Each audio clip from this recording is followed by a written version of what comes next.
We are indeed keeping things in the cloud. And this time we're talking Azure Confidential Computing, a service that's pretty close to my heart. So here to join us today is Manuel Costa from the Microsoft research team. Welcome, Manuel.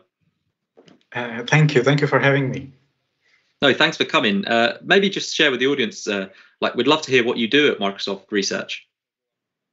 Yeah, so I lead the confidential computing research team in the MSR Cambridge lab, and I've been working on security and privacy for many years, working on compiler technology to prevent exploitation of software, hardware features, and lately I've been doing a lot of work on confidential computing.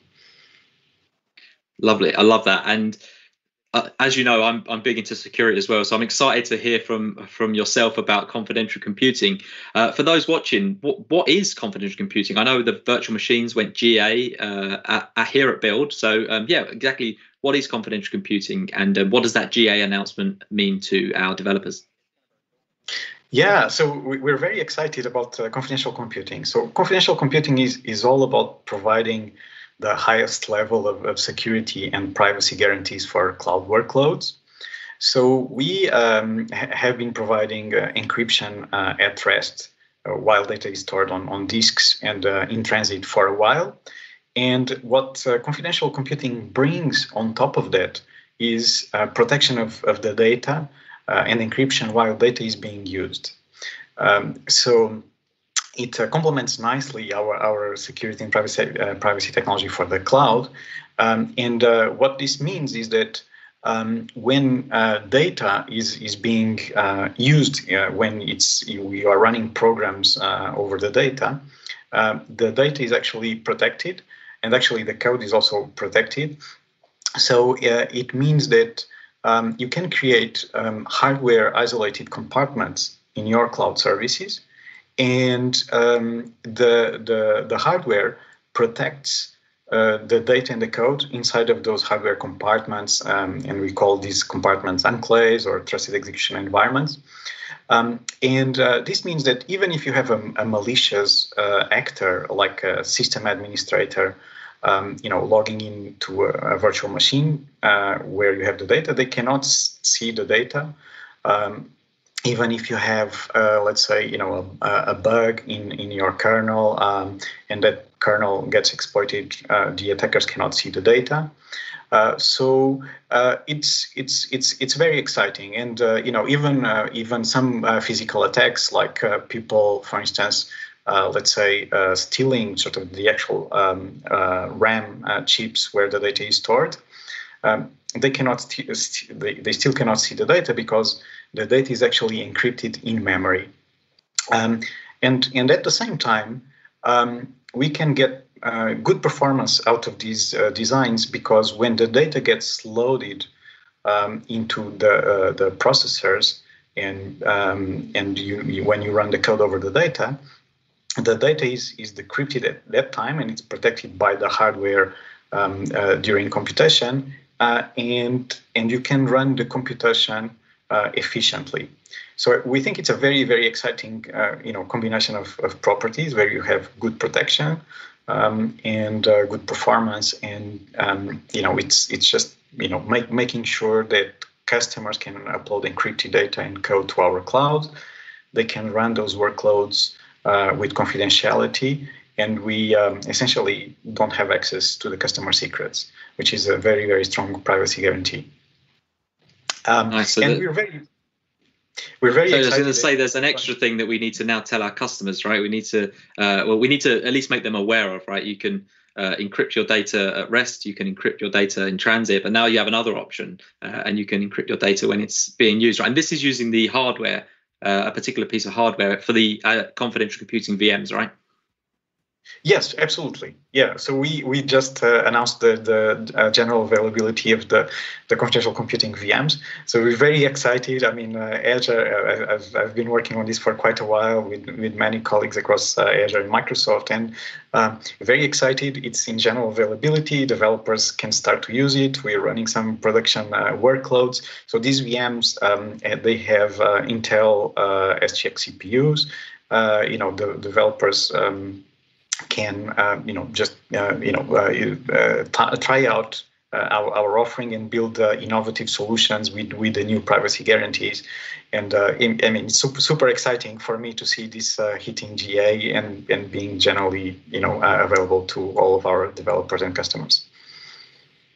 That's fantastic. And talking of these kind of innovative solutions, what kind of use cases does this offering fit? What kind of things are you seeing customers utilize confidential computing for? Yeah, so it's quite early days, but we're already seeing very interesting uses of the technology. For instance, we have use cases that are about multi-party sharing of data sets. So companies that want to collaborate, for instance, let's say they want to build a machine learning model like a neural network using data sets from several companies, but they want to share the data sets just for that specific purpose. They don't want to give access to the data in general to the other companies.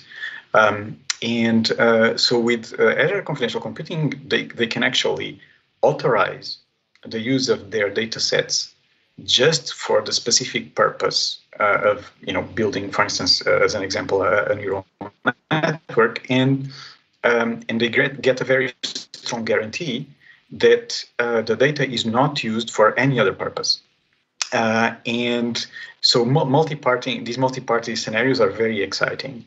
Other use cases, for instance, we are seeing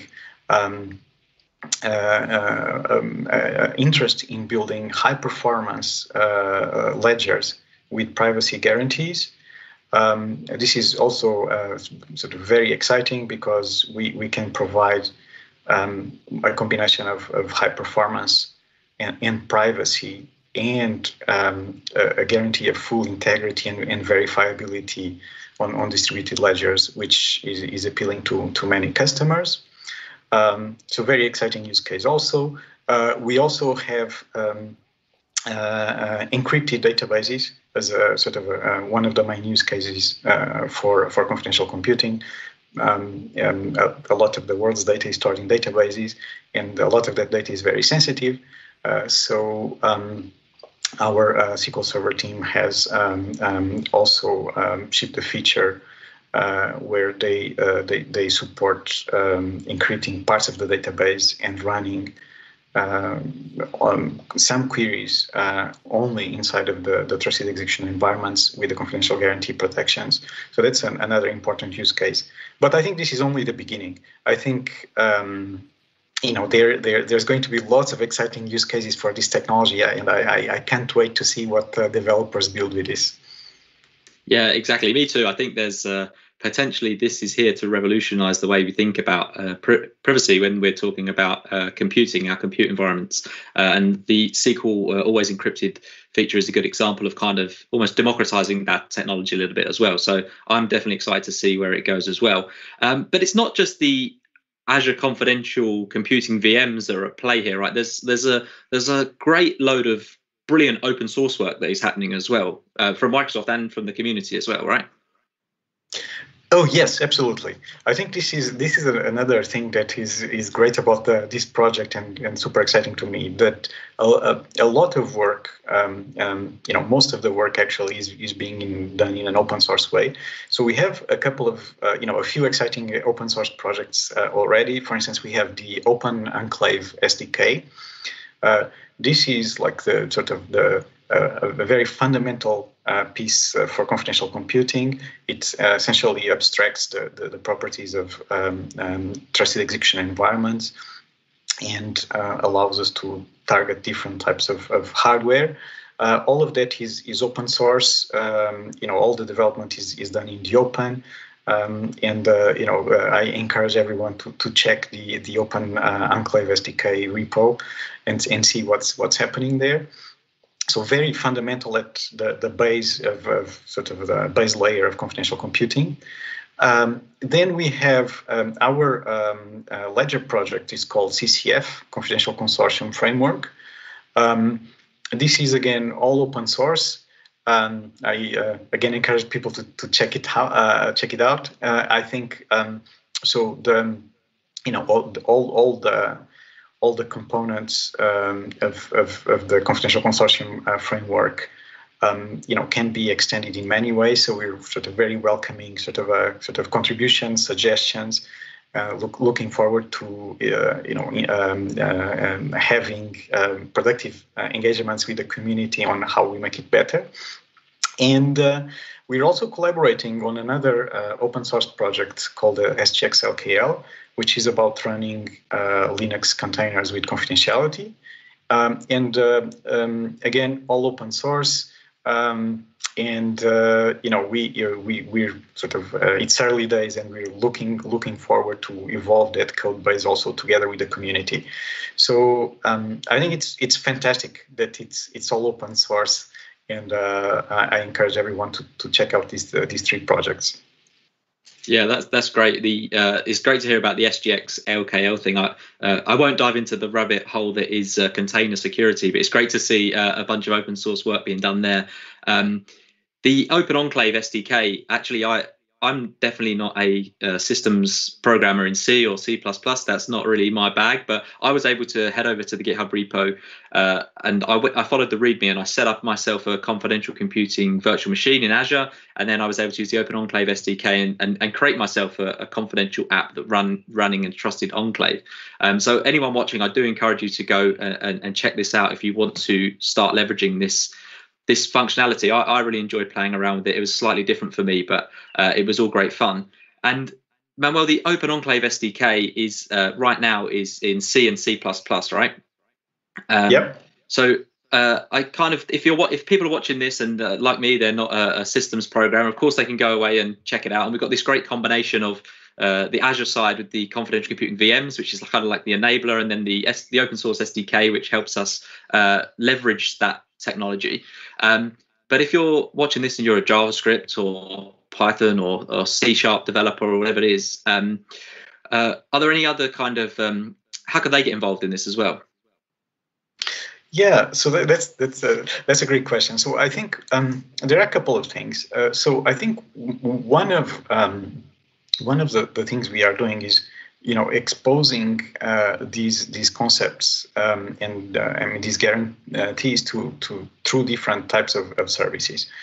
So the prime example of that is actually the feature in the SQL database that I just mentioned. So the SQL Server always encrypted with secure enclaves feature, which essentially it exposes confidential computing through a development interface that is very natural for SQL developers.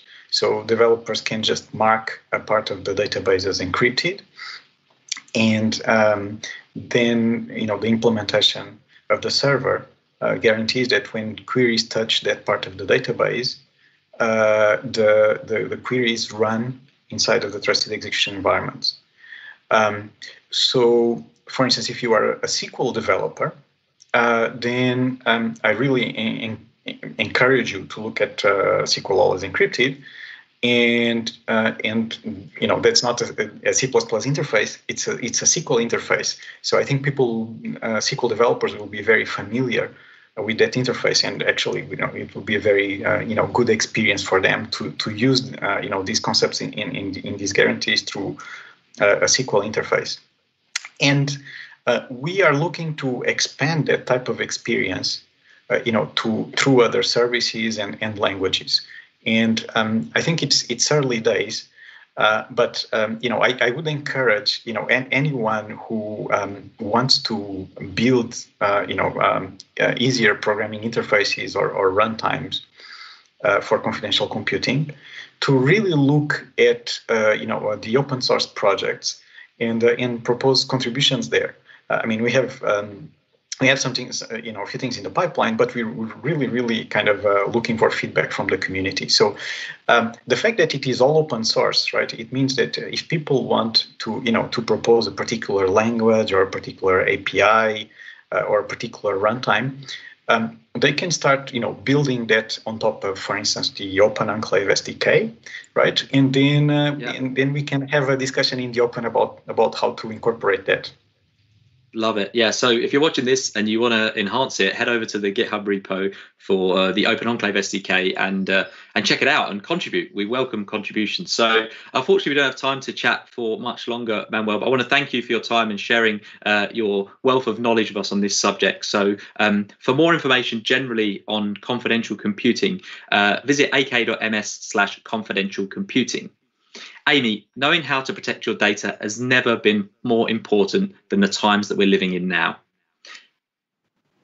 Thank you. Yeah,